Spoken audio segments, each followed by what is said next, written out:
போட்டித் தேர்வுக்கு படித்துக் கொண்டிருக்கும் நண்பர்கள் அனைவருக்கும் மோனோ 247 யூடியூப் சேனல் சார்பாக வணக்கங்கள். போட்டித் தேர்வுக்கு படிக்கிறது எந்த அளவுக்கு முக்கியமோ அந்த அளவுக்கு முக்கியம் டெஸ்ட் அடித்து பார்க்குறது.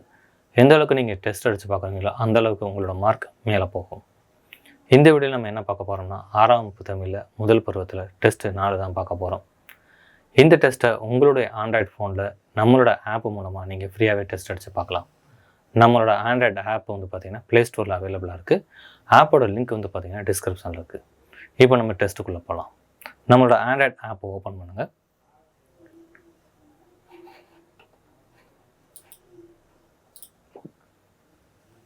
நம்மளோட ஆண்ட்ராய்டு ஆப்பில் வந்து பார்த்திங்கன்னா புக் வைஸாக கொடுத்துருக்கோம், ப்ரீவியஸ் கொஸ்டின்ஸ் கொடுத்துருக்கோம், டாபிக் வைஸாகவும் நம்ம கொடுத்துருக்கோம். ஓகேங்களா? இப்போ நம்ம புக் வைஸ் போவோம். ஸோ புக் வைஸ் போனீங்கன்னா உங்களுக்கு வந்து பார்த்தீங்கன்னா 6th வந்து 12th வரைக்கும் 6th 7th 8th 9th 10th 10th 11th 12th வரைக்கும் நம்ம கொடுத்துருக்கோம். 6th நம்ம போயிடும். 6th ஃபஸ்ட் டைமில் டெஸ்ட்டு நம்பர் பயிற்சியில் போனீங்கன்னா டெஸ்ட்டு 4ல் உள்ளுக்குள்ளே போனீங்கன்னா இந்த மாதிரி ஓப்பன் ஆகும். ஓகேங்களா? நம்ம டெஸ்ட்டை ஸ்டார்ட் பண்ணிடலாம். ஓகே, முதல் கேள்வி.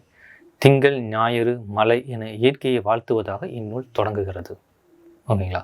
ஸோ எந்த நூல் தொடங்கும்? திங்களை போற்றுதும் திங்களை போற்றுதும், ஞாயிறு போற்றுதும் ஞாயிறு போற்றுதும், மாமலை போற்றுதும் மாமலை போற்றுதும்னு சிலப்பதிகார நூல் தான் தொடங்கும். சிலப்பதிகாரத்தோட வாழ்த்து பாடலை 6th கொடுத்துருப்பாங்க. ஸோ அதுக்கு ஆன்சர் வந்து பார்த்தீங்கன்னா சிலப்பதிகாரம். நெக்ஸ்ட், குறளை நிறைவு செய்க. அன்பின் வலியது டேஸ் அக்திலார்க்கு என்பதோல் பொறுத்த உடம்பு. அன்பின் வலியது உயிர்நிலை. ஓகேங்களா? Answer A. உயிர் இருந்தால் தான் ஒரு உடலில் அன்பு இருந்தால் தான் ஒரு உடல் அன்பு இருந்தால் தான் அது உயிர்நிலையில் இருக்குதுன்னு அர்த்தம். இல்லைன்னா அது வெறும் எலும்பு தோல் போர்த்த உடம்பு. இது வந்து பார்த்திங்கன்னா திருக்குறள், திருவள்ளுவர் தான் நம்ம இதை சொல்லியிருந்துருப்பார். ஆன்சர் வந்து பார்த்திங்கன்னா ஏ. நெக்ஸ்ட், சசிவிராமன் தனது ஆய்விற்கு பயன்படுத்திய பொருட்களில் தவறானது. ஓகேங்களா? 1921 இங்கிலாந்துக்கு கப்பலில் போயிட்டு இருக்கும்போது அவருக்கு ஒரு ஐயப்பாடு தோன்றும். கடல் நீர் ஏன் நீல நிறமாக காட்சியளிக்கிறது? ஸோ இதுக்காக ஒரு ஆய்வு செஞ்சு 1928 பிப்ரவரி 28 தன்னோட ராமன் விளைவுன்னு ஒரு அறிக்கையை வெளியிடுவார். அதுக்கான நோபல் பரிசும் அவர் வாங்குவார். பிப்ரவரி 28 நம்ம அறிவியல் தினமாக கொண்டாடிக்கிட்டு வரோம். ஓகேங்களா? அவர் ஆய்வுக்காக பயன்படுத்திய பொருட்களில் தவறானது எதுன்னு கேட்டிருக்காங்க. அவர் 3 பொருளை பயன்படுத்தியிருப்பார் ஆய்வுக்கு. 1 பாதரச ஆவி விளக்கு, 2வது பென்சின், 3வது நிறைமாலை காட்டி. லிட்மஸ் தாளை அவர் பயன்படுத்திக்க மாட்டார். So answer D. லிட்மஸ் தாள் வந்து பார்த்திங்கன்னா வேதியியலில் வந்து பார்த்திங்கன்னா அது ஒரு நிறங்காட்டியாக பயன்படுத்தக்கூடிய ஒரு தாள் தான், ஒரு வேதிப்பொருள் தான் அதுவும். ஸோ நெக்ஸ்ட் போயிடுவோம். பொய் அகற்றும் என்னை பிரித்து எழுத கேட்டிருக்காங்க. ஸோ பொய் அகற்றும்ன்ற வார்த்தையை நீங்கள் பிரிச்சிங்கன்னா என்ன வரும்? பொய் ப்ளஸ் அகற்றும். ஸோ இது எளிமையானதாக, இது book back question, B answer. Next question போயிடுவோம். நிலத்தின் இடையே என்னும் சொல்லி பிரித்து எழுத கேட்டிருக்காங்க. நிலத்தின் இடையே என்ற வார்த்தையை பிரித்தோம்னா நிலம் இடையேன்னு வராது, நிலத்தின் இடையே. அதனால் நிலத்தின் இடையே அப்போ தான் உங்களுக்கு வந்து பிரிஞ்சிருக்கும். அந்த கடைசியாக இருக்க இன்னும் ஈவும் சேர்ந்து நீயா மாறிடும். ஓகேங்களா? நெக்ஸ்ட் போயிடுவோம். மெய்யும் உயிரும் சேர்ந்து உயிர்மையாக மாறும் புணர்ச்சியில். நெக்ஸ்ட் போயிடும். வேதி உரங்கள் பிரித்தெழுதுக. ஓகேங்களா? 6ஆம் வகுப்பு தமிழ்ன்றதுனால ரொம்ப எளிமையான வார்த்தைகள் தான் கொடுத்துருப்பாங்க புக் பேக்கில். இது ஒரு புக் பேக் கொஸ்டின். வேதி உரங்கள் பிரிச்சிங்கன்னா என்ன வரும்? வேதி ப்ளஸ் உரங்கள். Answer C. ஸோ நம்ம இந்த டெஸ்ட்டில் வந்து பார்த்திங்கன்னா உள்ளேருந்தும் கொஸ்டின் எடுத்துருக்கோம், புக் பேக் கொஸ்டின் இதோட சேர்த்துருக்கோம். நெக்ஸ்ட் போயிடும். தமிழன் கிளவியும் அதனோரற்றே என்ற வரிகள் எந்த நூலில் உள்ளது? ஓகேங்களா? தமிழ்நாடு, தமிழன். ஓகேங்களா? ஸோ இந்த வார்த்தைகள்லாம் எந்த நூலில் முதலாக ஆளப்பட்டதுன்னு ஒரு டேபிள் 6ல் கொடுத்துருப்பாங்க. இதில் வந்து பார்த்திங்கன்னா தமிழன் கிடையாது, தமிழன், தமிழ் ப்ளஸ் என். ஓகேங்களா? தமிழ்ன்ற வார்த்தையை தான் இந்த இதில் பயன்படுத்தியிருக்காங்க. எந்த நூல் வந்து பார்த்திங்கன்னா தொல்காப்பியம்.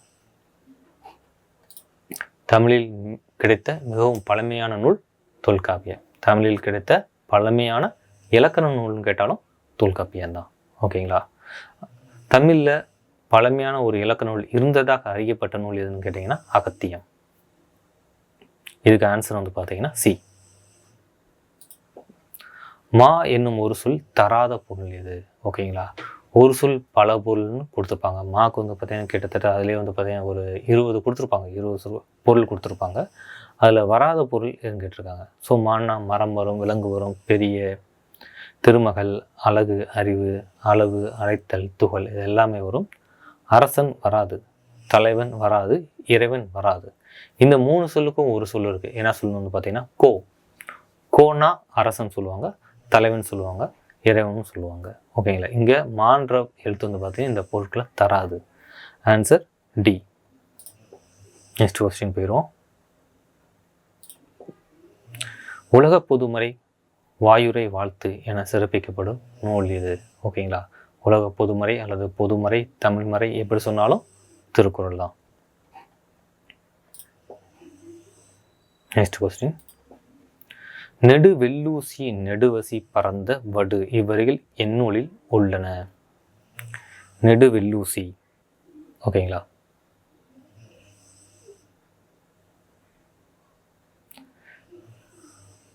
நெடு வெள்ளூசி நெடுவசி பறந்த வடு. ஸோ இந்த வரிகள் எந்த நூலில் இருக்கணும் வந்து பார்த்தீங்கன்னா பதிற்றுப்பத்தில் இருக்கும்.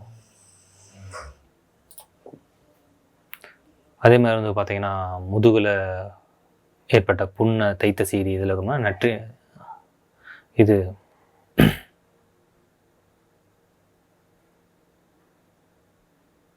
சுறாமீன் தாக்கியது. சுறாமீன் தாக்கியது அது எதில் வரும்னு பார்த்தீங்கன்னா நற்றினியில் வரும். ஓகேங்களா, இதுக்கு ஆன்சர் 10. சிட்டுக்குருவியின் வீழ்ச்சி என்ற நூலின் ஆசிரியர் யார்? ஓகேங்களா, இந்தியாவின் பறவையியல் மனிதர் என்று அழைக்கக்கூடிய நபர். தனது சுயசரிதை நூலுக்கு சிட்டுக்குருவியின் வீழ்ச்சி என்று பெயரிட்டவர் டாக்டர் சலீம் அலி. நெக்ஸ்ட் கொஸ்டின் போயிடும்.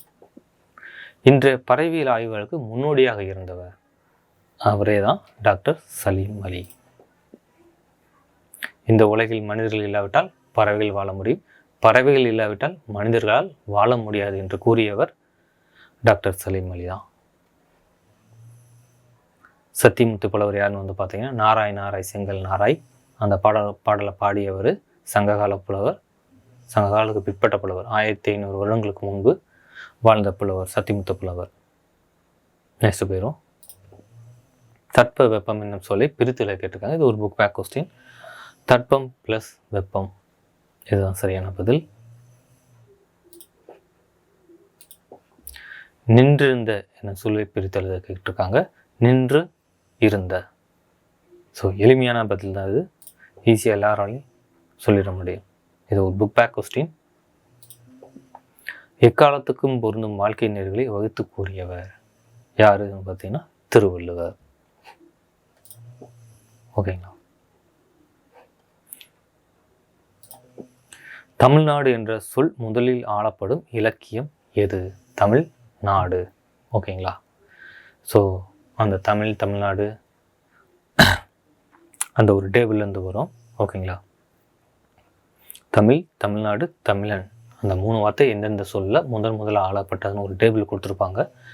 அதில் வந்து பார்த்திங்கன்னா தமிழ் வந்து தொல்காப்பியத்தில் வரும். தமிழ்நாடு எதில் வரும் பார்த்திங்கன்னா சிலப்பதிகாரத்தில் வரும். தமிழன்ன்றது அப்பர் தேவாரத்தில் வரும். ஓகேங்க, இங்கே தமிழ்நாடு கேட்டிருக்காங்க, சிலப்பதிகாரத்தில் வரும். ஓகே, சிலப்பதிகாரத்தில் எந்த காண்டத்தில் ஒன்று கேட்பாங்க? வஞ்சி காண்டம். சிலப்பதிகாரத்தில் எத்தனை காண்டம் இருக்குது? 3 காண்டம் இருக்குது. புகார் காண்டம், மதுரை காண்டம், வஞ்சி காண்டம். நன்மாடங்கள் என்னும் சொல்லி பிரித்து எழுதணும்னா நன்மை ப்ளஸ் மாடங்கள். ஓகேங்களா, இதில் புணர்ச்சின்னு பார்த்தீங்கன்னா மை விகுதி கெட்டு நன்மாடங்கள்னு இது புணர்ச்சி வரும். நெக்ஸ்ட் கொஸ்டின் போயிடுவோம். குறளை நிறைவு செய்க. கெடுப்பதும் கெட்டார்க்கு சார்வாய் மற்று அங்கு எடுப்பதும் எல்லாம் மழை. ஓகேங்களா, ஸோ பெய்ய வேண்டிய மழை பொழிய வேண்டிய நேரத்தில் பெய்யாமல் கெடுக்கிறதும் மழை தான். பெய்ய வேண்டிய நேரத்தில் மழை பொழிய வேண்டிய நேரத்தில் பொழிந்து மக்களை காப்பதும் மழை தான் அப்படின்னு திருக்குறள் சொல்லியிருப்பார். கடல் நீர் முகந்த கமஞ்சூல் எழிலி. ஓகேங்களா, இவ்வரிகள் எந்நூலில் உள்ளது. ஓகேங்களா, கடல் நீர் முகந்த கமஞ்சூல் எழிலி. எழிலினா மேகம். ஓகேங்களா, கடல் நீர் ஆவியாகி மேகமாக மாறி குளிர்ந்து மழையாக பொழியும். ஓகேங்களா, ஸோ இந்த கருத்தை எந்த நூலில் இருக்குன்னு பார்த்தீங்கன்னா கார் 40. இதே கருத்து பல நூல்களில் இருக்குது. எந்தெந்த நூலுக்கு பார்த்தீங்கன்னா திருக்குறளில் வரும். ஓகேங்களா, பரிபாடலில் வரும், முல்லைப்பாட்டில் வரும், கார் 40 வரும். ஓகேங்களா, திருப்பாவையில் வரும். இந்த 5 நூலில் 6ல் குறிப்பிட்டு சொல்லியிருப்பாங்க மழை எப்படி பொழியுது அப்படின்னு. அதில் இந்த பாடல் வரி எந்த நூலில் இருக்குன்னா கார் 40 இருக்குது. நெக்ஸ்ட் கொஸ்டின் போயிடும். 100க்கும் மேற்பட்ட மொழிகளில் மொழிபெயர்க்கப்பட்ட தமிழ் நூல் எது? 100க்கும் மேற்பட்ட மொழிகள். பழைய சமச்சீர் புத்தகத்தில் 107ன்னு கொடுத்துருப்பாங்க. அதுக்கப்புறம் பார்த்தீங்கன்னா குஜராத்தி மொழியிலோட தமிழ் திருக்குறளை மொழிபெயர்த்தாங்க. அதுக்கப்புறம் இன்னும் 2-3 மொழிகளோட மொழிபெயர்த்தாங்க. அதனால் இப்போ அதை மாற்றிட்டாங்க. 107ன்றது என்ன பார்த்தீங்கன்னா 100க்கும் மேற்பட்ட மொழிகள்னு மாற்றிட்டாங்க. எந்த நூல் அப்படின்னு பார்த்தீங்கன்னா தமிழில் அதிகமாக மொழிபெயர்க்கப்பட்ட நூல் திருக்குறள்.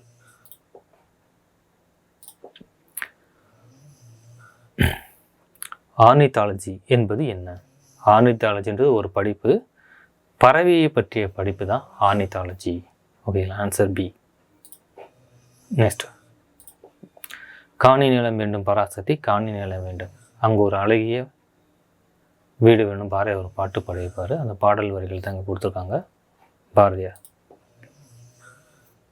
நெக்ஸ்ட் கொஸ்டின் போயிடுவோம். எந்த ஆண்டு ரியோ நகரில் மாற்றுத்திறனாளிகள் ஒலிம்பிக் போட்டியில் மாரியப்பன் தங்கப்பதக்கம் பெற்றார்?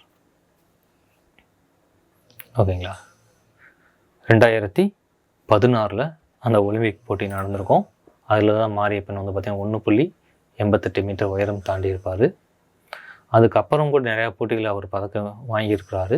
ஸ்கூல் புக்கில் இது மட்டும் தான் கொடுத்துருக்குறாங்க. மாரியப்பன் நீங்கள் நெட்டில் தேர்ந்தீங்கன்னா அவர் வாங்கின மொத்த விருதுகளோட லிஸ்ட்டும் கிடைக்கும்.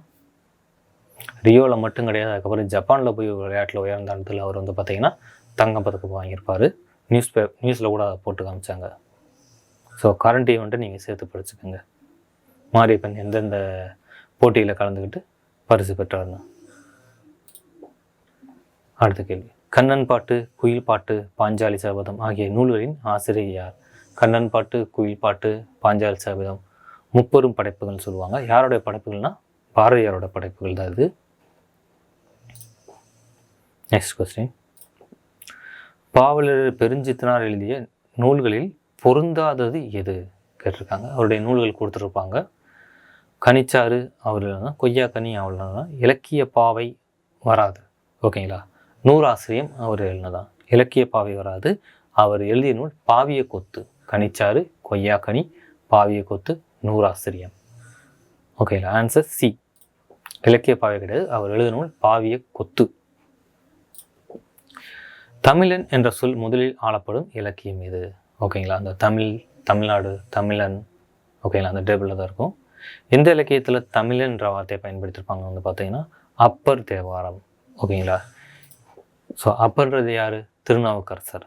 ஓகேங்களா, நாயன்மாரில் முக்கியமான நாயன்மார். ஓகேங்களா, ஸோ தேவாரம் மொத்தம் 3 வரும். ஒன்று பார்த்தீங்கன்னா திருஞான சம்பந்தர் இருப்பார், திருநாவுக்கரசர் இருப்பார், சுந்தரர் இருப்பார். ஓகேங்களா, திருஞான சம்பந்தர் தேவாரம் சொல்லுவாங்க. அவர் எழுதின முதல் 3 தேவாரம்.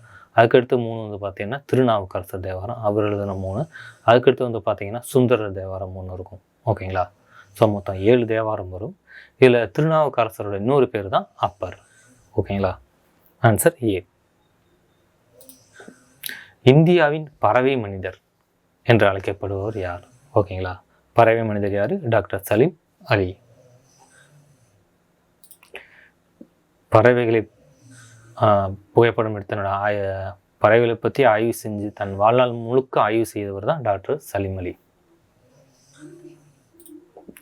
அப்துல் கலாமின் சுயசரிதை நூல் எது? ஓகேங்களா, அப்துல் கலாமின் சுயசரிதை நூல் அக்னி சிறகுகள். ஓகேங்களா, இந்தியா 2012, எழுச்சி தீபங்கள், அப்புறம் பிறந்தது ஒரு புதிய குழந்தை. இந்த 3 நூல்களும் அப்துல் கலாமோட நூல்கள் தான். ஓகேங்களா, அவரோட சுயசரிதை நூல்னு கேட்டிங்கன்னா அக்னி சிறகுகள்.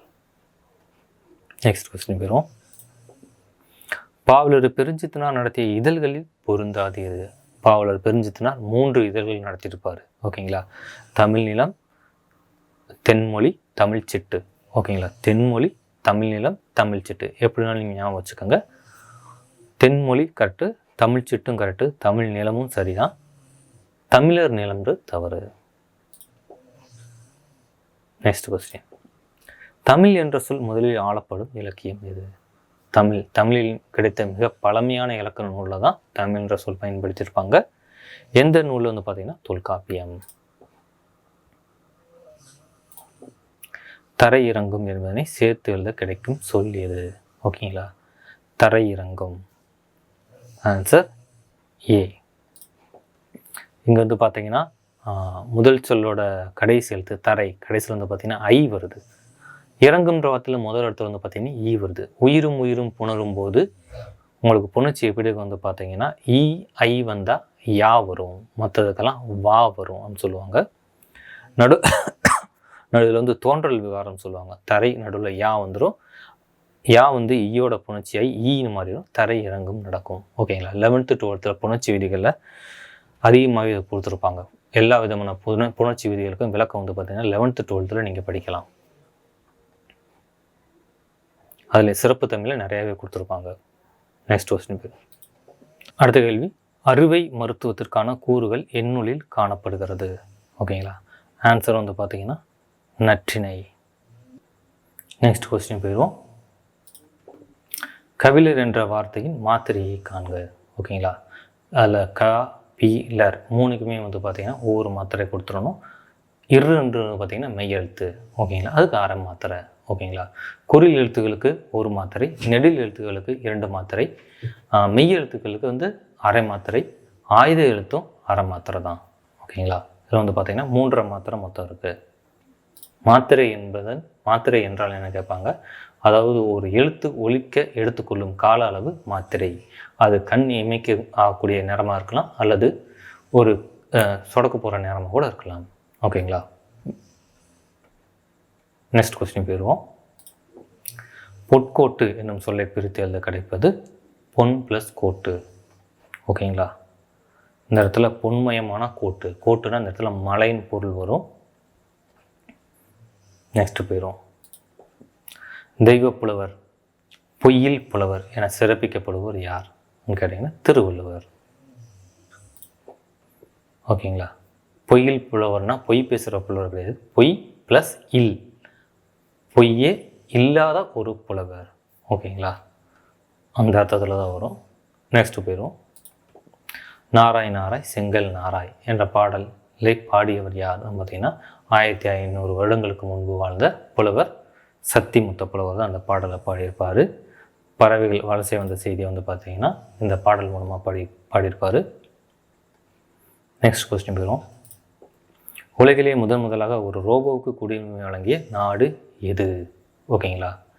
ரோபோவுக்கு குடியுரிமை வழங்கிய நாடு எதுன்னு கேட்டிங்கன்னா சவுதி அரேபியா. அந்த ரோபோவுக்கு பட்டம் வழங்கியது யாருன்னு பார்த்தீங்கன்னா ஐநா சபை. அந்த பட்டத்தோட பேருன்னு பார்த்தீங்கன்னா புதுமைகளின் வெற்றியாளர் அந்த மாதிரி கொடுத்துருப்பாங்க. ஐநா சபை ஒரு பட்டத்தை ஒரு ரோபோவுக்கு வழங்கினது இதுதான் முதல் தடவைன்னு புத்தகத்தில் குறிப்பிட்டிருப்பாங்க. நெக்ஸ்ட் கொஸ்டின் போயிடுவோம். குறளை நிறைவு செய்க. விண்ணின்று பொய்ப்பின் விருநீர் வியனுலகத்து உள்நின்று உடற்றும் பசி. ஓகேங்களா. மழை பெய்யலைன்னா உலகத்தில் உள்ள எல்லா உயிர்களுக்கும் பசி ஏற்படும். அது அந்த குறளை சொல்கிறாரு திருவள்ளுவர். நெக்ஸ்ட் கொஸ்டின் போயிடுவோம். அமுதென்று பிரித்து எழுத கேட்டிருக்காங்க. அமுதென்று என்னும் சொல்லி பிரித்து எழுத கிடைப்பது புக் பேக் கொஸ்டின். அமுது என்று. ஸோ எளிமையாக தான் இருக்கும்.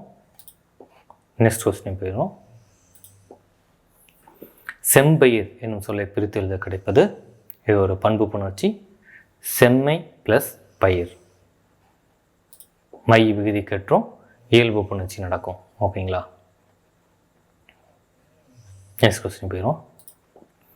செந்தமிழ் என்னும் சொல்லை பிரித்து கிடப்பது இதுவும் அதே பண்பு புணர்ச்சி தான். செம்மை ப்ளஸ் தமிழ். நெக்ஸ்ட் போயிடும்.